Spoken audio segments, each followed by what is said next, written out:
തൗഹീദാണ് ഏതൊരു പ്രബോധനത്തിൻ്റെയും പ്രഥമ ലക്ഷ്യമായി നമുക്ക് വേണ്ടത്. ഇതായിരിക്കണം പ്രഥമ ലക്ഷ്യം. ഇതിൽ നിന്ന് തെറ്റിപ്പോകുന്ന ഒരുപാട് ആളുകളുണ്ട്. ഇതിൽ നിന്ന് തെറ്റിപ്പോകുന്ന ആളുകളുണ്ട്, അല്ലേ? അങ്ങനെ ഒരുപാട് ആളുകൾ. അവരുടെ പ്രധാനപ്പെട്ട ലക്ഷ്യം തൗഹീദായിരിക്കുകയില്ല. നിങ്ങൾ ശ്രദ്ധിച്ചു നോക്കിയാൽ മതി. ഇസ്ലാമികമായ പ്രബോധന സംഘമാണ്, ഇസ്ലാമികമായ പ്രബോധന ഗ്രൂപ്പുകളാണ്, അതിനുവേണ്ടി പുറപ്പെടുന്നവരാണ് എന്ന് പറയുന്നവർക്ക് അമ്പിയാക്കളുടെ ഈ ഒരു മൻഹജ്, ഈ ഒരു രീതിശാസ്ത്രം അവരിൽ കാണാൻ സാധിക്കുകയില്ല.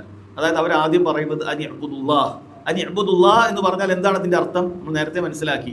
വഹീദുല്ലാ, നിങ്ങൾ അള്ളാഹനെ മാത്രമാക്കുക, നിങ്ങൾ തൗഹീദ് ഉള്ളവരാകുക, നിങ്ങളുടെ ഇബാദത്തിൽ എവിടെയും ശിർക്ക് കലരാൻ പാടില്ല. വജ്തനിബു താഗൂത്ത്, അള്ളാഹുവിന് പുറമെ എന്തെങ്കിലുമൊക്കെ ആരാധിക്കപ്പെടുന്നുണ്ട് എങ്കിൽ, പ്രാർത്ഥിക്കപ്പെടുന്നുണ്ട് എങ്കിൽ, സഹായം ചോദിക്കപ്പെടുന്നുണ്ട് എങ്കിൽ അത് നിങ്ങൾ വെടിയുക, നിങ്ങൾ അതിൻ്റെ ഭാഗത്തേ ഉണ്ടാകാൻ പാടില്ല. കാരണം ഇജ്തിനാബ് എന്ന് പറഞ്ഞ വാക്കിന് അർത്ഥം കേവലം ഉപേക്ഷിക്കലല്ല. ഉത്രുക്കു അത്തവാഗീത്ത് എന്ന് പറഞ്ഞിട്ടുണ്ടെങ്കിൽ താഗൂത്തുകൾ ഉപേക്ഷിക്കുക എന്നാണ്. പക്ഷേ ഇജ്തനിബു തവാഗീത്ത്, താഗൂത്തുകളെ വെടിയുക എന്ന് പറഞ്ഞാൽ അറബി ഭാഷ പ്രകാരം അതിൻ്റെ ജാനിബിലേ നീ ഉണ്ടാകാൻ പാടില്ല. അത് അപ്പുറത്തെ കരയിലായിരിക്കണം, നീ അതിൻ്റെ ഭാഗത്ത് പോകരുത്. അവിടെയായിരിക്കണം ശിർക്ക്, നീ ഇപ്പുറത്തായിരിക്കണം, അതിൻ്റെ ഭാഗത്ത് തന്നെ നീ ഉണ്ടാകാൻ പാടില്ല. അല്ലെങ്കിൽ ഉപേക്ഷിച്ചിട്ട് അവിടെ തന്നെ നിന്ന് കളയാനും പാടില്ല. നീ അതിന് ബഹുദൂരം നീ അകന്ന് ജീവിക്കണം. അതാണ് ആ വാക്കിൻ്റെ അർത്ഥം തന്നെ. അത്രയും ശിർക്കുമായി നിനക്ക് ഒരു ബന്ധവും ഉണ്ടാവാൻ പാടില്ല. ഇതാണ് ഏറ്റവും പ്രധാനപ്പെട്ട അമ്പിയാക്കളുടെ ദഅവത്ത്. പക്ഷേ ഈ ആളുകൾ പലപ്പോഴും അമ്പിയാക്കളുടെ ഈ ദഅവ രീതിയെ മാറ്റിമറിച്ചുകൊണ്ട് അവരെന്ത് ചെയ്യാണ്? ഈ തൗഹീദുൽ ഉലൂഹിയ്യ, ആരാധനക്കർഹൻ അള്ളാഹു മാത്രമാണ് എന്ന കാര്യം അവിടെ മാറ്റി വെച്ചുകൊണ്ട് ബാക്കി പലതും പറഞ്ഞു കൊടുക്കുക. നേരെ പറഞ്ഞൊക്കെ മനസ്സിലാകാൻ പറഞ്ഞു തരികയാണെങ്കിൽ ജമാഅത്തു തബ്ലീഗ് ജമാഅത്ത് എന്ന് പറയുന്ന ആളുകൾ, ഇതിൽ ആ ഗ്രൂപ്പിൽപ്പെട്ട ആരെങ്കിലും ശേഷം ഇത്തരം സംസാരം കേൾക്കുകയാണെങ്കിൽ നിങ്ങൾ മനസ്സിലാക്കണം, നിങ്ങൾ പലപ്പോഴും ഇത്തരം സംസാരങ്ങൾ കേൾക്കുമ്പോഴേക്ക് ഞങ്ങളെ മാത്രം വിമർശിക്കുന്നതിന്, ഞങ്ങൾ വിമർശിക്കാനായിട്ട് ഇവർക്ക് സമയമുള്ളൂ എന്നൊക്കെ രൂപത്തിൽ അവർ കേട്ടു പോവാണ്. ഒരിക്കലും ഏതെങ്കിലും ഒരു ഗ്രൂപ്പിനെ പ്രത്യേകിച്ച് വിമർശിക്കുന്നുണ്ടെന്നൊന്നും നമുക്കിവിടെ ലഭിക്കാനില്ല. നിങ്ങൾ മനസ്സിലാക്കേണ്ടത്, നിങ്ങളൊന്ന് പുനഃപരിശോധിക്കേണ്ടത് നിങ്ങളുടെ ദഅവത്ത് അങ്ങനെയാണോ എന്ന് ചിന്തിക്കലാണ്. നമ്മൾ ഏറ്റവും ആദ്യം പോയി പറയുന്നത് ഇവിടെ ഇത്രയും അധികം നമ്മൾ നിൽക്കുന്നത് സൗദി അറേബ്യ പോലെയുള്ള ജാറങ്ങളോ മക്ബറകളോ ഇല്ലാത്തതായ ഒരു രാജ്യത്ത് പോലും അല്ല.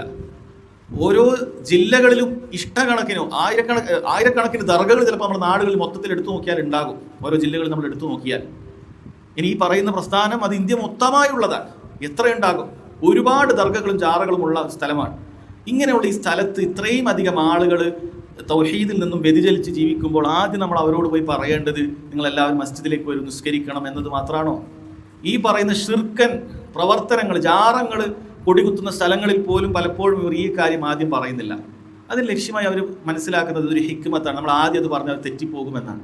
എങ്കിൽ ആ ഹിക്മത്ത് നബി സല്ലല്ലാഹു അലൈഹി വസല്ലം കാണിക്കണമായിരുന്നു. ആദ്യത്തെ 13 വർഷം മക്കത്ത് ഈ തൗഹീദാണ് പ്രധാനമായും പറഞ്ഞു കൊടുത്തിട്ടുള്ളത്. ആദ്യത്തെ 10 വർഷത്തിൽ ഇബാദത്തുകളായി നിസ്കാരം പോലത്തെ ഒന്നും തന്നെ നിർബന്ധമാക്കപ്പെട്ടിട്ട് പോലുമില്ല. ആദ്യം തന്നെ നിസ്കാരത്തിൻ്റെ കാര്യം പറഞ്ഞു കൊടുത്തിട്ട് അവർക്ക് യാതൊരു കുഴപ്പമുണ്ടാവില്ല. അവർ നിസ്കരിക്കുമായിരുന്നു കാബയിൽ ഒരുമിച്ച് നബി സല്ലല്ലാഹു അലൈഹി വസല്ലം പുറകിൽ നിസ്കരിച്ചേരെ. കാരണം അവർക്ക് നിസ്കാരത്തെക്കുറിച്ച് അറിയാത്തവരൊന്നുമല്ല. അവരെന്തൊക്കെയോ കോലത്തിൽ നിസ്കരിച്ചു, അതൊന്നും മാത്രം ശരിയായി കൊടുത്താൽ മതി. നിങ്ങൾ നവറത്തൊക്കെ മറിച്ചിട്ടൊന്ന് ഹജ്ജ് ചെയ്താൽ മതി, വേറെ കുഴപ്പമൊന്നുമില്ല, ചെയ്യുന്നൊക്കെ ചെയ്തോ, നിങ്ങൾ ആ തൽബിയത്തൊക്കെ അങ്ങനെ തന്നെ ആയിക്കോട്ടെ, ആ ലാത്തെയൊക്കെ വിളിച്ചോ, കുഴപ്പമൊന്നുമില്ല, അവിടെ കാബയുടെ ഉള്ളിലിരിക്കുന്ന ആ വിഗ്രഹങ്ങളൊക്കെ അങ്ങനെ തന്നെ നിൽക്കട്ടെ എന്ന് പറഞ്ഞു കൊടുത്താൽ മതിയായിരുന്നു. അവരാരും നബി സല്ലല്ലാഹു അലൈഹി വസല്ലം തള്ളി പറയില്ല.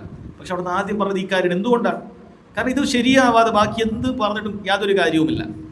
ബാക്കി എന്ത് പറഞ്ഞു കൊടുത്തിട്ട് യാതൊരു കാര്യവുമില്ല. അതുകൊണ്ട് ഒരാളുടെ പ്രബോധന രീതി ശരിയാണ് എന്നതിൻ്റെ പ്രധാനപ്പെട്ട അടയാളമാണ് അവർ നബിമാരുടെ അമ്പിയാക്കളുടെ ദഅവ രീതി സ്വീകരിച്ചു എന്ന് വെച്ചാൽ തൗഹീദാണ് അവർ ആദ്യം പറയുന്നത് എന്നാണ്. അത് ഏറ്റവും മനോഹരമായി പറഞ്ഞു കൊടുക്കണം. അതിനേറ്റവും ഹിക്മത്ത് നീ ഉപയോഗിക്കാവുന്നതാണ്. ആളുകൾക്ക് എങ്ങനെ ഏറ്റവും നന്നായി മനസ്സിലാക്കാൻ സാധിക്കും ആ രൂപത്തിൽ അവർക്ക് പറഞ്ഞു കൊടുക്കാവുന്നതാണ്. പക്ഷേ ആദ്യം പറയേണ്ടത് ഇതാണ്. അതേപോലെ തന്നെ ഈ ഭാഗത്തിൻ്റെ മറ്റൊരു പ്രശ്നമാണ് നബി സല്ലല്ലാഹു അലൈഹി വസല്ലമയുടെ ദഅവത്തിനെതിരായിട്ട് നഹിയുൻ അനിൽ മുൻകർ, തിന്മകളെ വിലക്കുക എന്നുള്ള കാര്യത്തിൽ നിന്നും അവരെന്ത് ചെയ്യുന്നു? അവർ വിട്ടുനിൽക്കുന്നു. മറിച്ച് നമുക്ക് അംറു ബിൽ മഅറൂഫ് മതി, നന്മ കൽപ്പിച്ചാൽ മതി, തിന്മകളെക്കുറിച്ച് പറയുമ്പോഴാണ് പ്രശ്നമാകുന്നത് എന്ന് പറഞ്ഞിട്ട് അതിന് തെളിവായിട്ട് അവർ കൊണ്ടുവരുന്നത് അവരുടെ ബുദ്ധിപരമായ ചില കാര്യങ്ങളാണ്. അവർ ചോദിക്കും, ചിലർ ഒരു ഇരുട്ടുള്ള മുറിയിൽ എങ്ങനെയാണ് വെളിച്ചം ഉണ്ടാകുന്നത്? അവിടെ ഒരു വെളിച്ചം കത്തിച്ചാൽ മതി, അല്ലാതെ ഇരുട്ടിന് എന്തെങ്കിലും പഴിച്ചതുകൊണ്ട് യാതൊരു കാര്യവുമില്ല. ഇരുട്ടിന് നീക്കാൻ നമ്മൾ വെളിച്ചം കത്തിക്കുക എന്നുള്ളതാണ്. അത് നന്മ വന്നാൽ തിന്മ അവിടെ നിന്ന് പോയിക്കോളും എന്ന രൂപത്തിലാണ് അവർ പറയാറുള്ളത്. പക്ഷേ ഇത് ഖുർആനിനെതിരാണ്.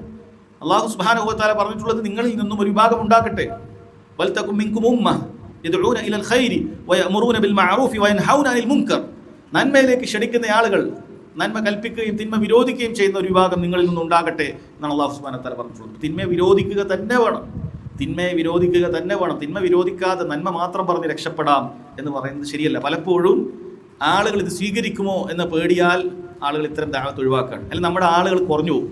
നാട്ടുകാർ മൊത്തം നമ്മൾ ആക്ഷേപിക്കും. അതുകൊണ്ട് എല്ലാവരും നമ്മളെ സ്വീകരിക്കണം. അതിനിതാണ് ഏറ്റവും നല്ലത്. തിന്മ വിരോധിക്കാതിരിക്കുക, നന്മ മാത്രം പറയുക എന്ന രൂപത്തിലേക്ക് പോവാണ്. ഇനി ആ നന്മ എന്ന് പറഞ്ഞിട്ട് പറയുന്ന നന്മകളാകട്ടെ ഈ പറഞ്ഞതുപോലെ തൗഹീദൊന്നും പൂർണ്ണമായിട്ട് പറയുന്നില്ല. മറിച്ച് തൗഹീദ് റുബൂബിയയിലാണ് പലപ്പോഴും കേന്ദ്രീകരിക്കുന്നത്. നിങ്ങൾ എപ്പോഴെങ്കിലുമൊക്കെ നിസ്കാരം കഴിഞ്ഞ് ദിക്റിന്റെ സമയത്തൊക്കെ അവരുടെ സംസാരങ്ങൾ ശ്രദ്ധിച്ചിട്ടുണ്ട് എങ്കിൽ നിങ്ങൾക്ക് കേൾക്കാൻ പറ്റുന്നത് അത് തന്നെയായിരിക്കും. അവരുടെ പല ഗ്രന്ഥങ്ങളിലും അവർ അത് തന്നെയാണ് എഴുതി വെച്ചിട്ടുള്ളത്.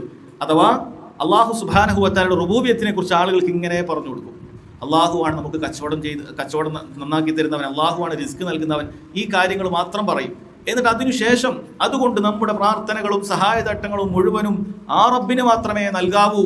ഇതാ അവിടെ ചില ആളുകൾ ഖബറിലുള്ള ആളുകളോട് ചോദിക്കുന്നു, അവരോട് ചോദിക്കരുത് എന്ന് പറയുന്ന ആ വാചകം പ്രധാനപ്പെട്ട കാര്യം അവർക്ക് പറയാൻ സാധിക്കുകയില്ല. ഞാൻ അത് പറഞ്ഞ ആളുകൾ അകന്നു പോകും എന്ന് ഈ സാധുക്കൾ ഭയപ്പെടുകയാണ്. യഥാർത്ഥത്തിൽ ഇത്തരം ബിദ്അത്തിന്റെ തെറ്റായ രീതികൾ നമുക്ക് വേണ്ടതില്ല. അമ്പിയാക്കൾ മുഴുവൻ പറഞ്ഞത് അനിഅ്ബുദുല്ലാഹ് വജ്തനിബു ത്വാഗൂത്ത്, രണ്ട് കാര്യം പറഞ്ഞിട്ടുണ്ട്. നിങ്ങൾ അല്ലാഹനെ മാത്രം ഇബാദത്ത് ചെയ്യണമെന്ന് പറഞ്ഞാൽ മതിയില്ലേ? പോരാ. വജ്തനിബു ത്വാഗൂത്ത്, ആളുകൾക്ക് മനസ്സിലാക്കണം ഇത് അള്ളാഹുവിനെ മാത്രം ഇബാദത്ത് ചെയ്യുന്നതിൽ നിന്നും തെറ്റിപ്പോകുന്നുണ്ട്. ഇവിടെയുള്ള സമസ്തക്കാരോട്, ഇവിടെയുള്ള ശിർക്ക് ചെയ്യുന്ന ആൾക്കാരോട് നിങ്ങൾ അള്ളാഹോട് മാത്രമേ ഇബാദത്ത് ചെയ്യാൻ പറ്റുമെന്ന് പറഞ്ഞാൽ അവരൊരു ശരി, ഞങ്ങൾ അള്ളാഹോട് മാത്രം ഇബാദത്ത് ചെയ്യും. എന്നിട്ട് മറ്റേ ജാറത്തിൽ പോവുകയും ചെയ്യും. നമ്മൾ പറഞ്ഞു കൊടുക്കണം, സഹോദര, ഈ ജാറത്തിൽ പോകുക എന്ന് പറയുന്നത് അള്ളാഹിനോട് മാത്രം ഇബാദത്ത് ചെയ്യുക എന്നുള്ളതിനെതിരാണ്. കാരണം ജാറത്തിൽ പോകുന്ന ആളോട് നീ പ്രാർത്ഥിച്ചാൽ അവർക്കുള്ള ഇബാദത്തായി മാറിയിട്ടുണ്ട്. അതുകൊണ്ട് ഈ തൗഹീദിൽ നിന്ന് നീ തെറ്റിപ്പോയിട്ടുണ്ട്. നിനക്ക് തൗഹീദ് റുബൂബിയ മാത്രമേ കിട്ടിയിട്ടുള്ളൂ, ഉലൂഹിയത്തിൽ നീ തെറ്റിപ്പോയിട്ടുണ്ട് എന്ന് വ്യക്തമാക്കി അവർക്ക് പറഞ്ഞു കൊടുക്കണം. അത് പറഞ്ഞു കൊടുക്കാതെ പലപ്പോഴും അവരെന്ത് ചെയ്യാണ്? അവരുടേതായ രീതി സ്വീകരിക്കുകയാണ്.